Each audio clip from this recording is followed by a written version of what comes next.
invertir en los negocios del verdadero, aquel que nos salvó y nos rescató. Yo admiro siempre la obra misionera. Siempre uno tiene que tener mucho respeto en aquellos misioneros que dejan la idiosincrasia, dejan su familia, dejan todo atrás, hacen miles de kilómetros, pero por algo, por una causa. Cristo es la causa. Cristo es la causa. Y en esta noche, Cristo es la causa, y la canción también fue parte de lo que motivó al tema de esta tarde. Cantábamos una canción muy conocida, Su Presencia. Y hoy, el tema que Dios me dio para compartir primeramente a mí es sobre su presencia. Su presencia. Y en esta noche, que usted... Sí, algunos se me ríen. Ahí está, levanta la Biblia. Bien.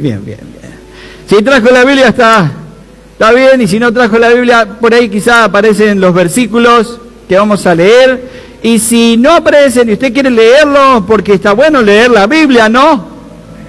Espere que hablo más fuerte. Está bueno leer la Biblia, ¿no? No solo los domingos. Tenemos que zambullirnos en su palabra, porque la palabra de Dios es vida. Dile más fuerte a la mente. La palabra de Dios es vida. Ahora sí. Bueno, quiero invitarlo a que vaya a la primera carta de Samuel, capítulo 3, versículo 1. Samuel, primera de Samuel, capítulo 3, verso 1. Le invito a que se ponga de pie si es tan amable y no le incomodo. Los que pueden.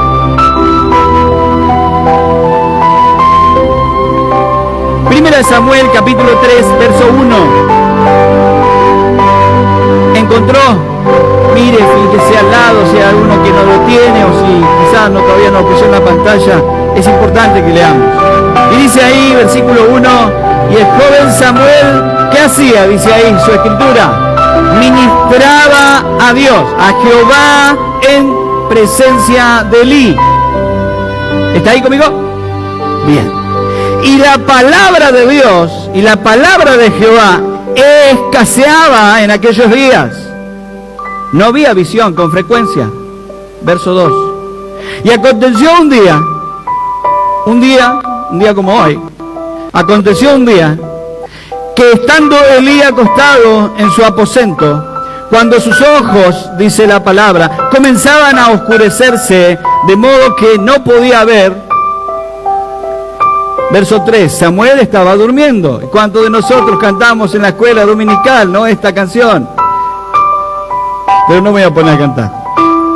Samuel estaba durmiendo en el templo de Jehová. Y dice, donde estaba el arca de Dios. Sígame. Y antes que la lámpara de Dios fuese apagada, Dios, Jehová, llamó a Samuel. Y él respondió, heme aquí. Oramos. Señor, gracias. Gracias por este tiempo. Gracias por la administración de tu Espíritu Santo. Gracias, Padre, porque hemos alabado tu nombre. Has sido desde el comienzo el centro de nuestra concentración y nuestra alabanza.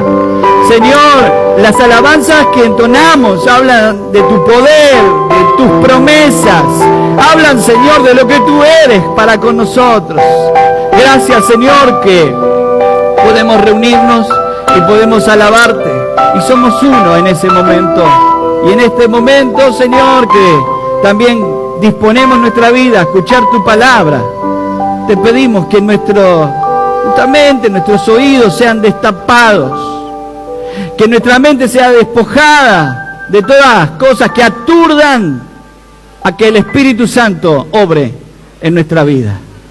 Señor, que todas las palabras que yo use humanas sean, Señor, desvanecidas, pero tu palabra, la cual es garantía, no volverá vacía, sino que hará la obra que tiene que hacer en cada corazón dispuesto. En tu nombre, dulce nombre. Amén. Tome su asiento. Claro, es un pasaje bastante conocido para algunos, de años, ¿no? Aquellos que conocen al Señor de años, es un pasaje conocido.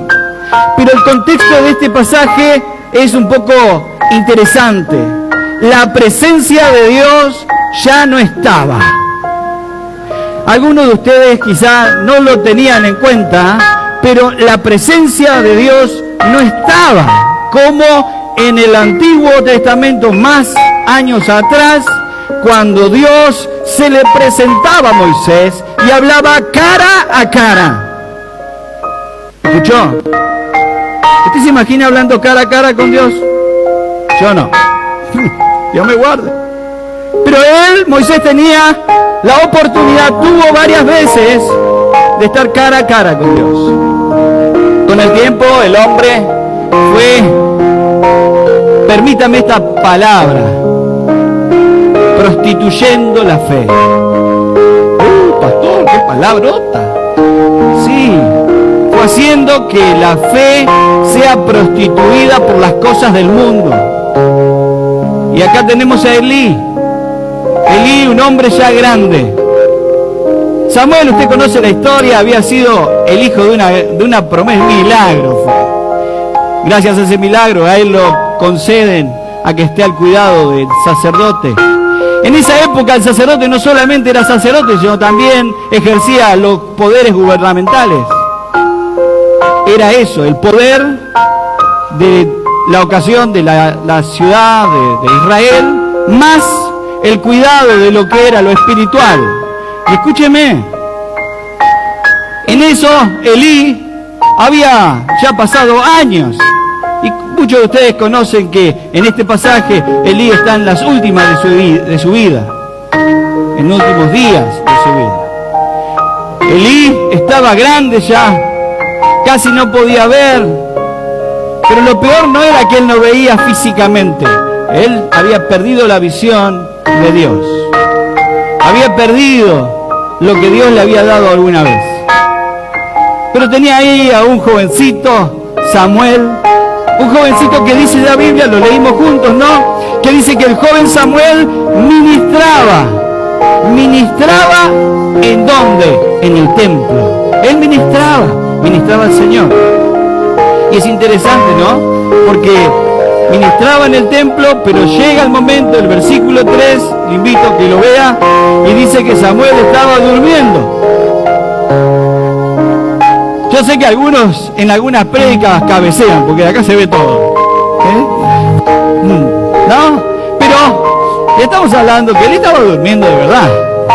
¿Conoce la historia de Tíquico? Ese hombre que estaba allá en un lugar donde Pedro predicaba, y se ve que predicó largo Pedro. Se cayó Tíquico. Pablo, perdón. ¿Y qué pasó? Él estaba durmiendo y Dios le llamó. ¿Y dónde estaba durmiendo? En la casa de Dios. Él vivía en la casa de Dios. Él estaba ahí. ¿Y dónde estaba? Estaba en contacto directo con algo que era el arca.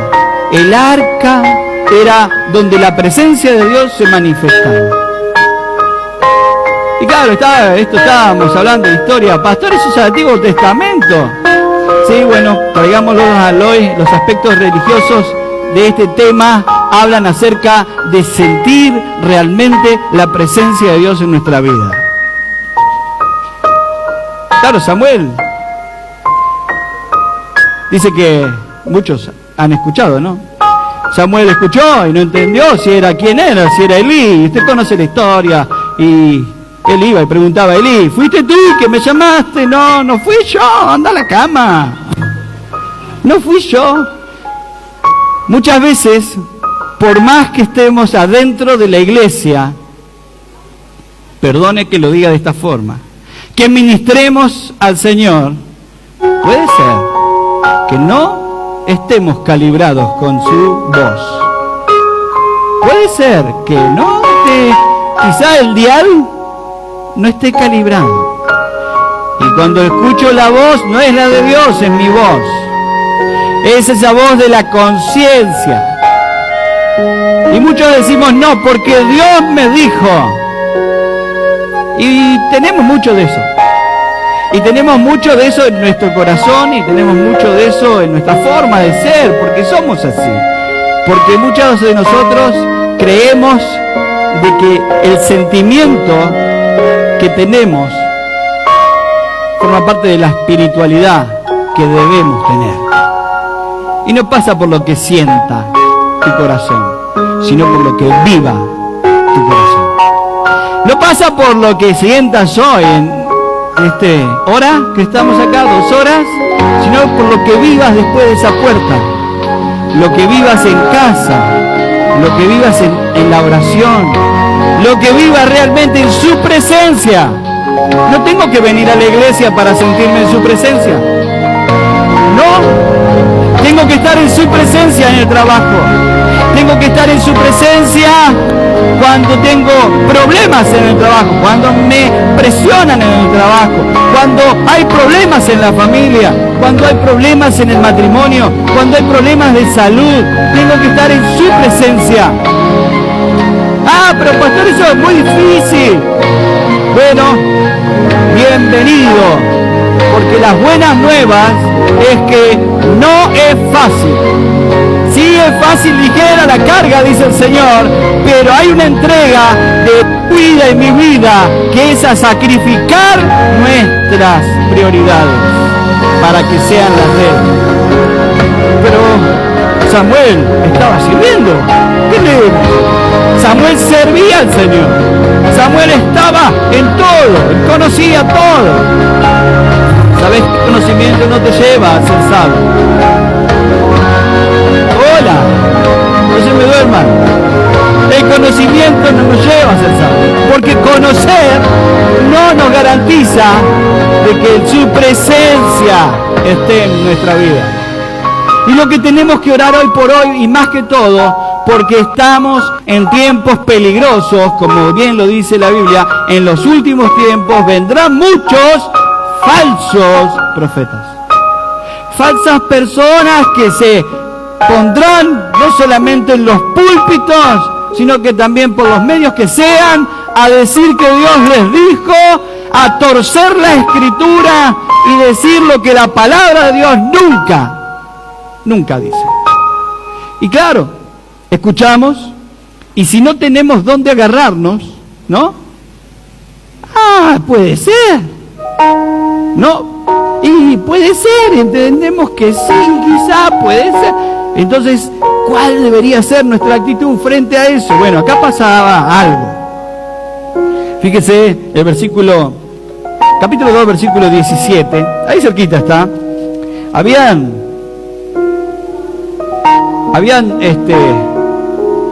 dos hombres que eran los hijos de Eli. Y muchas veces pasamos desapercibidos de estos dos personajes, que son personajes interesantes. Era Ofni y Fines, que eran sacerdotes también. Y ellos eran hombres impíos. Versículo 12 dice, los hijos de Eli eran hombres impíos y no tenían conocimiento de Dios. A ver, de nuevo, repítalo, pastor, ¿cómo fue? Que eran sacerdotes y no tenían conocimiento de Dios. Ojo, eso no sucedía solamente en la época de Samuel. Hoy sucede. Hoy hay muchos que dicen, hablan, pero no conocieron a Dios. La palabra conocer, ¿sí? En el Antiguo Testamento siempre está ligada al conocimiento íntimo. Así como dice en el Antiguo Testamento, cuando Adán conoció a Eva, habla de se conoció en la intimidad. La misma palabra en el Antiguo Testamento es usada para el conocimiento de Dios. ¿Cómo conozco a Dios? Conozco porque conozco de Él, sé de Él, escuché de Él. Como Job en algún momento había dicho, de oídas te había oído, mas ahora mis ojos te ven. Y muchos de nosotros hemos pasado años, muchos años, quizá esos años oscuros que yo a veces subrayo en la vida de un cristiano, siempre hay años oscuros donde Dios permite para que nosotros dependamos de Él, para que nosotros perfeccionemos esa intimidad con Él. Y tenemos que perfeccionar esta intimidad. Estos hombres eran sacerdotes, servían ¿en dónde? En el templo. Eran los hijos de Elí. ¡Ojo! Y el padre, bueno, versículo 17, un poquito más adelante, dice: era pues muy grande delante de Dios el pecado de estos jóvenes. Era muy grande delante de Dios. ¿Por qué dice así? Porque quizás muchos no se daban cuenta. Mucha gente no se daba cuenta, no estaba pendiente de lo que hacían. Quizás ni sabían lo que hacían ellos dos. Y hay muchos de nosotros que pensamos que podemos hacer muchas cosas tapándolas de los que me ven, pero hay alguien que ve todo. Hay alguien que ve lo más profundo, no solamente en hechos, sino que en pensamientos, en todo lo que nos pasa. Ese es Dios. Y Dios nos ama. Nos ama tanto que quiere que cambiemos. Quiere que cambiemos nuestra forma de ser. No quiere que seamos así.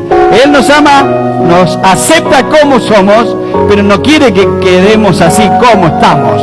Quiere que cambiemos.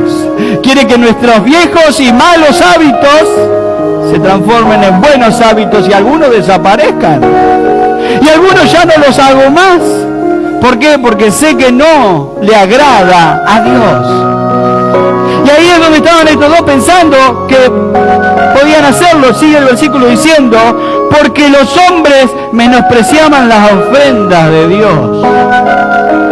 Evidentemente ellos hacían las cosas rutinariamente, y a veces el cristiano también, no pasa en esta iglesia, pero en otras, hacer las cosas por inercia, ¿no? Hacer las cosas porque, bueno, tengo que ir a la iglesia, porque tengo que ir. Por religiosidad, no sirve, hermano, perdóname que se lo diga, Señor del corazón. ¿Sabe lo que sirve? La actitud de cambio. Decirle: Señor, yo quiero cambiar. Voy a la iglesia, pero igual, sigo igual. Bueno, orá. Pero si vos no orás, Dios no va a obrar, porque Dios tiene que ver cuánto hay en vos de interés. ¿Cuánto interés tenés? ¿Vieron cuando es una enfermedad así media preocupante? ¿Le pegamos con todo la oración o no? No, ustedes no. Cuando aparece una preocupante diagnóstico, ¡ah! Colesterol. ¿Quién es amigo del colesterol? Triglicéridos, Vemos todas esas cosas y otras enfermedades. Ahí sí que ayunamos, oramos, empezamos a portarnos bien, no como, no esto, no aquello. ¿Por qué? ¿Por qué? Porque somos hijos del rigor. Porque somos hijos del rigor. Y como cristianos también somos hijos del rigor.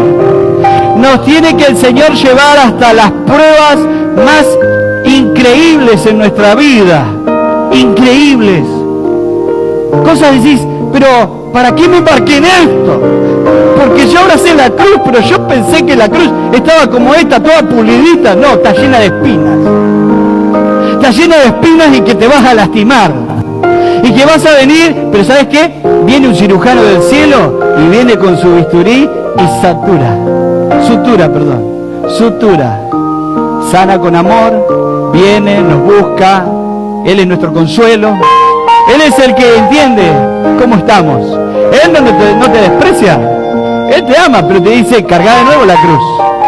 Porque si bien es cierto, cuando el Señor Jesús caminando cayó y Simón de Cirene le ayudó a llevar la cruz un tiempo, muchas veces hay hermanos que te tienen que ayudar a llevar la cruz. Y al lado tuyo tenés hermanos. Tengo hermanos que nos tenemos que ayudar a llevar la cruz. Porque la cruz de cada uno tiene un peso diferente. Tiene un peso diferente. El peso de la palabra, pero el peso personal de cada uno en el cambio. Y de nuevo vuelvo: su presencia. ¿Hace cuánto que su presencia no está como antes? No siento que Él habla, dialoga conmigo. Y Él es una garantía que sí lo hace. Muchas veces pensamos que escondiendo algunas cosas, esas que no nos gusta mostrar, ¿sabe qué? Dios bendice y opera milagros cuando confesamos nuestros pecados. Cuando yo confieso, pero yo confieso a Él, aunque Él todo lo sepa, tengo que confesarle al Señor. Y viene una paz interior. Ah, qué paz que viene en mi corazón cuando yo le digo, Señor, tú sabes que soy totalmente fallado. ¿Ustedes están bien? ¿Todos tranquilos? Yo estoy un poco fallado aún. Tengo un montón de cosas todavía que el Señor tiene que obrar. Como decía el pastor Philip, hay en el proceso de la santificación. En ese proceso tenemos que preocuparnos y ocuparnos. En el hoy yo te diría que busques Efesios capítulo 4, versículo 1. Y ahí, yo pues, dice Pablo, preso en el Señor. Efesios 4, 1. Yo pues, preso en el Señor, os ruego. El Espíritu Santo le habló a Pablo para que iba a la iglesia, y no fue solo por la iglesia de Éfeso, sino a nosotros hoy. Que andéis como es digno de la vocación. La vocación es la convocación que nos hizo el Señor. ¿Cómo nos llamó? ¿Cómo te llamó el Señor? Y me llamó en la enfermedad, y me llamó en un matrimonio destruido, me llamó en las drogas, me llamó en el alcoholismo, me llamó en un momento en que yo no quería saber nada con Dios porque me habían manoseado la fe. Y me llamó nuevamente. Sí, puede ser, pero la palabra de Dios te dice, yo pues preso en el Señor, os ruego que andéis como es digno de la vocación con que fuiste llamados. Verso 2. Con toda humildad y mansedumbre. Escucha esta parte que es muy linda y no podemos arrancarla de la Biblia. Soportándoos con paciencia los unos a los otros. ¿En qué? ¿Qué dice la Biblia? En amor. Yo quiero ajustar para que se escuche bien.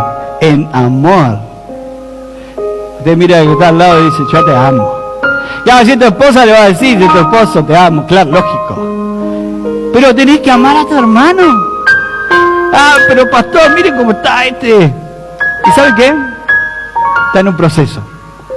Está en un proceso que vos y yo tenemos que mirar en la palabra y entender de que todos estamos en un proceso de Dios.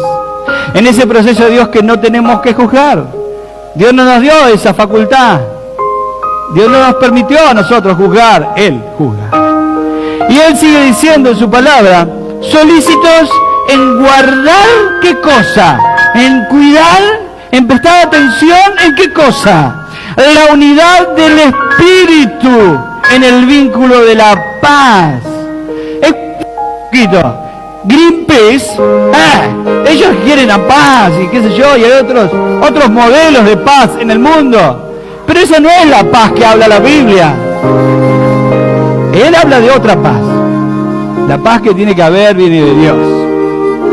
Esa paz que sabemos de que, a pesar de que se mueva mucho el avión, que se mueva mucho un barco, que se mueva mucho golpee un colectivo o que choque el colectivo, hay paz en mi corazón a pesar del diagnóstico, hay paz en el corazón porque el Espíritu Santo de Dios está en nosotros y que si tengo que atravesar por ese problema o prueba, Él está conmigo.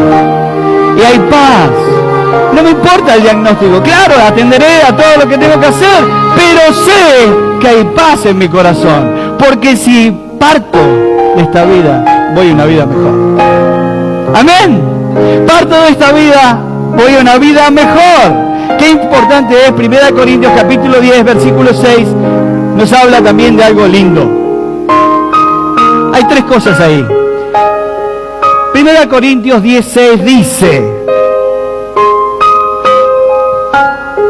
es decir, ¿qué es lo que ocurre cuando Dios no ocupa el primer lugar? Fíjese, mas estas cosas sucedieron, el verso 6, como ejemplo para nosotros. ¿Qué cosas? Bueno, usted tiene que leer el versículo 1 al 5 y está hablando de la ley, del Antiguo Testamento. Esas cosas del Antiguo Testamento sirvieron para que nosotros las tomemos como ejemplo, para que no, para que no codiciemos cosas malas, como ellos codiciaron. Y fíjense que acá hay 3 ni. No, ni sí, ni no. Ni seáis idólatras, verso 8, ni forniquemos, y después dice el verso 10, ni murmuréis. Entonces, primer punto, no ser idólatras. Inmediatamente Dios pone como que hace un acople entre la idolatría y la fornicación. ¿Y sabe por qué? ¿Sabe por qué Dios conecta la fornicación con la idolatría? Porque Dios es un Dios celoso. Y su novia, la iglesia, Él tiene celos si uno tiene un ídolo. Ojo, el ídolo no tiene que ser una imagen, una estatuita. El ídolo puede ser tu familia. El ídolo puede ser tu esposa, tu trabajo. La seguridad de tu trabajo. Tu auto. No sé. O aquella casa que lograste comprar. Hay ídolos. O tu equipo de fútbol. No me apedreen. Pero sí, hay ídolos. Y Dios no comparte. No solamente que nosotros seamos infieles en cuanto al celo que tiene de adoración, sino también lo conecta con la fornicación, porque es adulterar eso que la novia tiene con Dios. Y fíjese que dice, termina el versículo 9 diciendo, ni tenemos al Señor como también algunos de ellos le tentaron y perecieron por las serpientes. Ese texto está conocido. Llega un momento en que el pueblo de Dios empieza a tener pecado, allá con Moisés. Y Moisés envía serpientes, ¿recuerdan? En Éxodo capítulo 21. Y ahí ¿qué ocurrió con el pueblo? Fueron picados, muchos fueron mordidos por esa serpiente. Pero muchos de nosotros, y sé que todos ustedes conocen, Juan 3:16. ¡Seguro! Todos los que están acá, o la mayoría, conocen Juan 3:16. Pero invito a que busque Juan 3:14. En Juan 3:14, él hace una similitud. Y como Moisés, ¿está ahí? Y como Moisés levantó la serpiente en el desierto. Opa, momento, ¿cómo? Como Moisés levantó la serpiente en el desierto, ¿qué dice su Biblia? Así es necesario que el Hijo del Hombre sea levantado. Versículo 15, para que todo aquel que en él cree no se pierda, mas tenga vida eterna. Y usted conoce el 16 de memoria. Pero como Moisés levantó la serpiente en el desierto, él levantó una serpiente y todos aquellos que miraban las serpientes eran salvos. ¿Cómo puede poner ese modelo el Señor en la Biblia? Dios, una serpiente. Y eso es lo que decía en Corintios.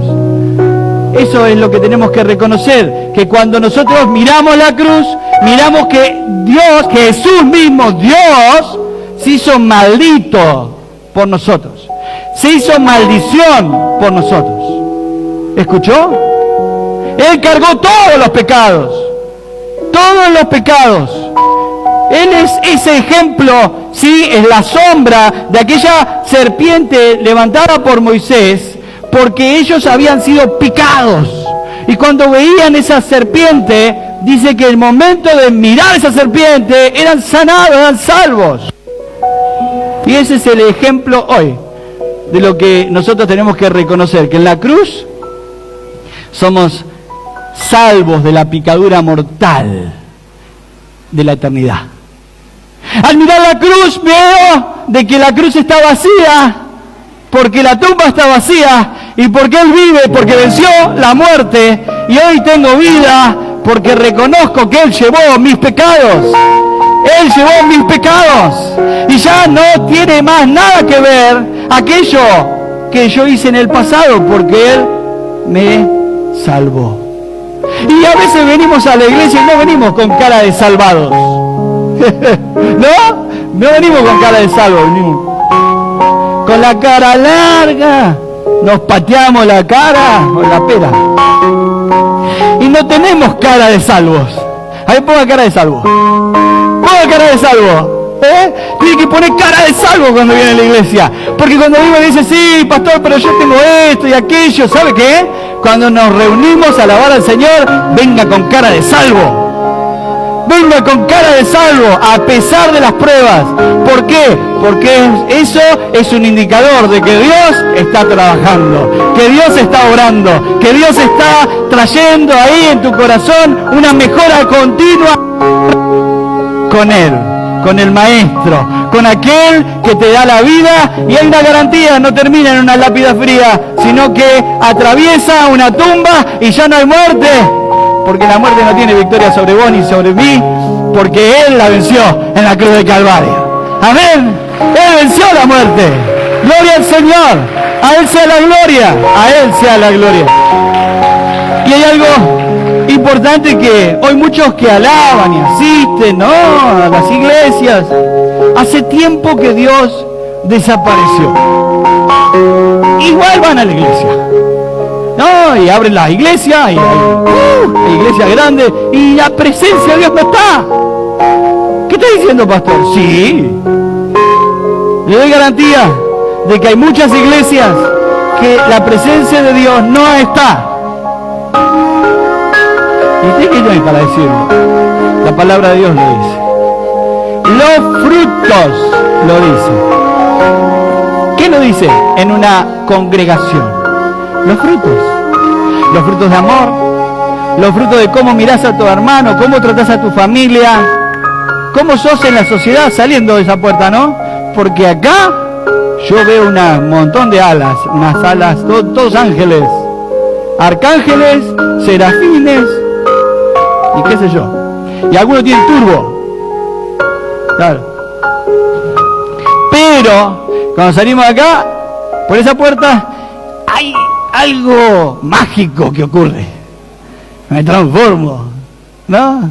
Viene algo especial a mi vida.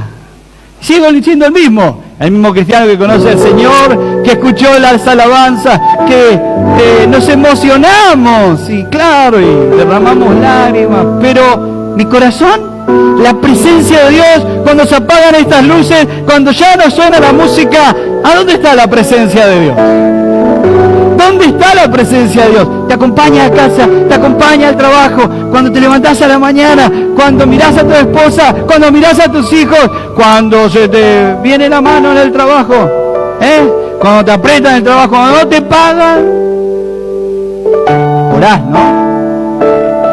Cuando el colectivo pasa y no te para, gloria a Dios, aleluya. Cuando venís del colectivo y viene y que te pisan los juanetes, gracias Señor. No. Ahí donde nos erizamos. Y sale, oh, quita, bestia, quita. Tengo que decir, quita ahí. ¿Por qué? Porque tenemos que sujetar al espíritu, aquella carne que quiere salir o no te pasa. Déjalo ahí. Hay algo que quiero terminar, hermanos, para concluir diciéndoles que ¿cómo puedo ser lleno? Yo escribí algunas cosas. ¿Cómo puedo ser lleno del Espíritu Santo?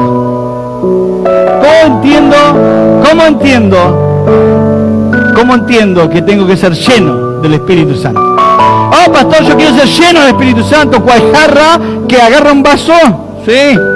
Y voy a hacer algo que no se enojen, Y quiero ser lleno así, mira. Así. Todo lleno. ¿Dónde pongo el vaso ahora? Eso quiero, pastor. Yo quiero ser lleno. Y la doble unción. Doble. Esa cosa que andan por ahí diciendo. Yo quiero ser lleno nomás. Mira. Primero tenés que convencerte a vos mismo que la presencia de Dios está en tu vida. Primer punto. Convencete. Convicción de que Dios te salvó, convicción de que Dios está en tu vida, convencete de que Dios te salvó. Primero convencete vos. es voluntad. La voluntad del hombre, Dios no está a las patadas. Dios viene como un gentil caballero y dice, yo quiero entrar a tu vida, quiero cambiar todo, hasta el cuartito, el ranchito, ahí donde tenés todas esas cosas del gallinero, también lo quiero arreglar. Acumuladores, algunos por acá habrá. Bien, entonces primero eso. Segundo, la llenura del Espíritu Santo no se puede reducir solo a una experiencia espiritual. ¡Ah, hoy me siento bien! Y mañana estoy así. Hoy estoy para arriba y mañana estoy así. Hoy estoy bien y pasado así. No, hermano, no es una emoción.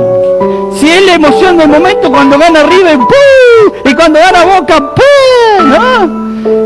¿Qué sé yo? Es emoción. Claro, eso sí, es emoción. Pero con el Señor no funciona así. Con el Señor funciona de un modo así, recto. Algunos somos así, ¿no? No hay de eso acá. Pero bueno, por ahí.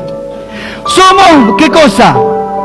Muchos de nosotros somos la morada plena del Espíritu Santo desde el momento que aceptaste a Cristo en tu corazón. Escuchá, hermano. No va a venir nada nuevo. Me ajusta esto. No va a venir, no esperes en cómodas cuotas. No esperes en cómodas cuotas al Espíritu Santo. El Espíritu Santo está en tu vida a partir de que vos aceptaste a Cristo en tu corazón. Ahora el crecimiento de tu vida espiritual va conforme a la voluntad que vos pongas para que Dios vaya ocupando todos aquellos lugares que no ocupó. Claro, el Señor entró en nuestra vida, cambió una parte de mi vida, la parte más difícil. O por lo menos entendí, no quiero morir, quiero ser eterno. Bueno, esa parte la entendimos y entendimos que Él llevó nuestros pecados. ¿Y el proceso para ser lleno del Espíritu Santo? Hermano, no esperes algo especial. Muchos hablan hoy día de aquel episodio del año 1906, Calle Azusa, donde hubo un despertar, después de muchos años, hermano, de más de 1600 años, del silencio. Ahí Dios llamó a aquellos hermanos wesleyanos que estaban orando. Y fue un día especial, fue una ocasión especial, fue el tiempo de Dios especial. Y el mover de Dios especial. Ahora muchos de nosotros queremos tener ese tipo de experiencias. Algo especial, que baje un ángel o que tiemble la iglesia, lo hará conforme a su soberanía. Pero mientras tanto mi relación con Dios tiene que ser completa. Y tengo que ocuparme en eso. Como cuarto punto, ser lleno de Espíritu Santo. La evidencia de ser lleno de Espíritu Santo es vivir controlado, ¿sí? Y dominado por el Espíritu Santo. ¿Quién te controla? Mi esposa. No. Hablo de otro control. ¿Quién controla? ¿Viste cuando controla? Yo el otro día estuve en la fábrica mirando, estaban haciendo unas obras y hay una máquina grandota que solo se maneja una pluma o palanca. Y yo digo, ¿cómo me gustaría jugar con esas palancas? Cual mecano. Pero, ¿quién controla tu vida? ¿Quién pone primera? ¿Quién toca la bocina? ¿Quién es el que habla? ¿Quién es el que responde? ¿Quién es el que reacciona? ¿Ah? Los cristianos nos medimos mucho más por nuestras reacciones que por nuestras acciones. Mucho por nuestras reacciones. ¿Cómo reaccionás frente a un hermano que está en proceso? ¿Con amor? ¿Con amor? Hola. ¿Con amor? Dígame que sí, aunque sea por gentileza. Ser lleno de Espíritu Santo significa que Dios está viviendo en ti y a través tuyo y en nosotros. ¿Lo crees? ¿Vos creés que el Espíritu Santo está viviendo en vos? No gané ni un amén. ¿O sí? ¿Vos creés que el Espíritu Santo está viviendo en vos? Sí, claro. Es que somos muchas veces nosotros los que le ponemos freno al Espíritu Santo. Él quiere orar. Él quiere que vos tomes buenas decisiones. Que vos te pongas en la brecha y que le digas, sí Señor, heme aquí, como dijo Samuel, Señor, heme aquí. No sabía, después entendió quién era. No No sabía quién era que lo llamaba, después entendió quién era. A pesar de que muchos tengan que tener una experiencia especial con Dios. A pesar de que pase mucho tiempo y vengas a la iglesia, no importa, no hay socios vitalicios en la iglesia. ¿Sabes lo que hay en la iglesia? Proceso del Espíritu Santo cambiando vidas. Y no importa todo lo que sepas o todo lo que hayas vivido, hoy puede ser un día nuevo para tu vida. Porque la presencia de Dios tiene que cambiar tu vida. La presencia de Dios tiene que cambiar la vida de tu esposo o de tu esposa. La presencia de Dios tiene que cambiar tu trabajo. Cuando vos vayas al trabajo, la presencia de Dios te tiene que acompañar a donde vayas. A donde vayas, cuando abras el negocio, cuando vayas a visitar a un amigo. Oh, sí, claro, vos tenés que ser, no tenés que ser uno más. No tenés que ser uno más. Tenés que ser la presencia de Dios en casa del amigo, la presencia de Dios en el trabajo, la presencia de Dios donde vas. Pero muchas veces no creemos en eso. Él es en reemplazo de mi vida por la vida de Él. No sé si se escuchó. Ya mi vida no tiene sentido si Él no la reemplaza por su vida. Él entró en tu corazón para Él crecer y vos y yo menguar. Amén. Él entró en mi vida para que yo mengue, para que esas prioridades que pongo, que yo, no sea más así, sino que Él sea el que dirija mi barca. El timón, el timonel, el capitán es Él. No, pero déjame a mí que yo puedo. Pastor, no sabe nada usted. Yo puedo con esta situación. Confía en Él. Él es el que puede controlar tu vida, si lo dejas. Si lo dejas. Termino. Si estás lleno del Espíritu Santo, estás lleno de ¿qué? De libertad, porque donde está el Espíritu de Dios, ahí ¿qué hay? Hay libertad. ¿Y sabe qué? No es libertinaje, es libertad. Es sentirte que estoy libre. ¿De qué? De acusaciones. ¿Quién me acusa? Nadie. ¿Por qué? Porque Dios me hizo libre. Va a venir el acusador, siempre. Pero ¿sabes qué? Hay un abogado. Y ese abogado está siempre pensando en qué. En que Él es mi hijo. Padre, Él es mi hijo. Yo di mi vida. Señor, mirá, yo lo perdono. Él está mirando por vos. A pesar que muchos de nosotros seamos infieles, dice su palabra, Él permanece fiel. Él permanece fiel. No importa. No importa cuántos seamos. Él permanece fiel. Prometo que termino. Son 5 cosas que anoté para aquellos que son llenos del Espíritu Santo. ¿Querés tener indicadores así como en un avión? Como en un auto? Escuchá. Aquellos que son llenos del Espíritu Santo, en realidad, aman con un amor que reluce. Número 1. Aman con un amor que reluce, ilumina. ¿Cuánto ilumina el amor del Espíritu Santo que está en mi vida y en tu vida? Pensalo. 2. Creen con una fe ferviente, que no es lo mismo que ser un fanático. ¿Escuchaste?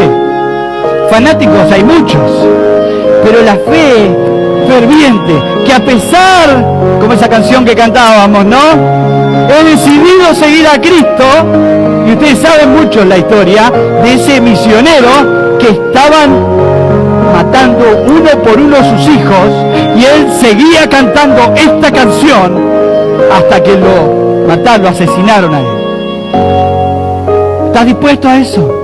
Eso es lo que tenemos que tener como un amor, una fe ferviente. 3. Sirven con una devoción que consume.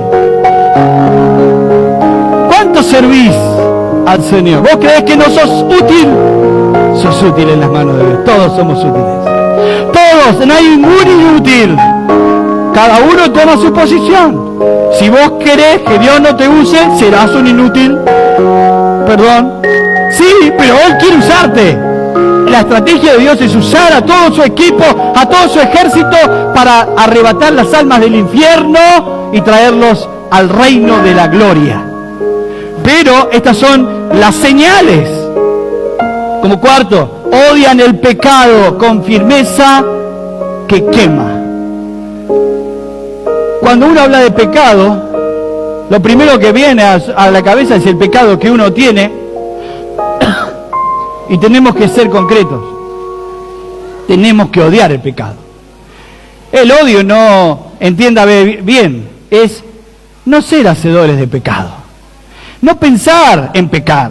Pecar es errar el blanco y tantas cosas que podemos decir como significado. Pero lo importante es, ¿qué opinaría Dios de mi reacción?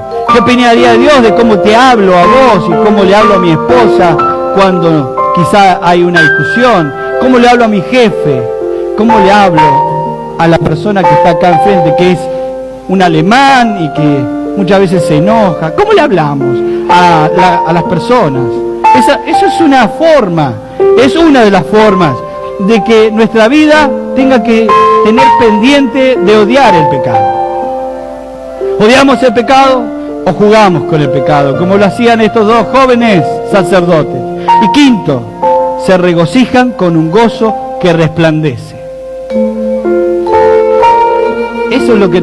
Esos son indicadores que aquellos que tenemos la llenura del Espíritu Santo, así como volqué toda esa agua, eso ocurre una vez cuando Cristo viene a tu corazón. Y viene a tu corazón y de repente empieza a vaciarse, quizá. Empieza a salir, empieza a no tener más forma, y lo permitimos porque es por nuestra voluntad que lo permitimos.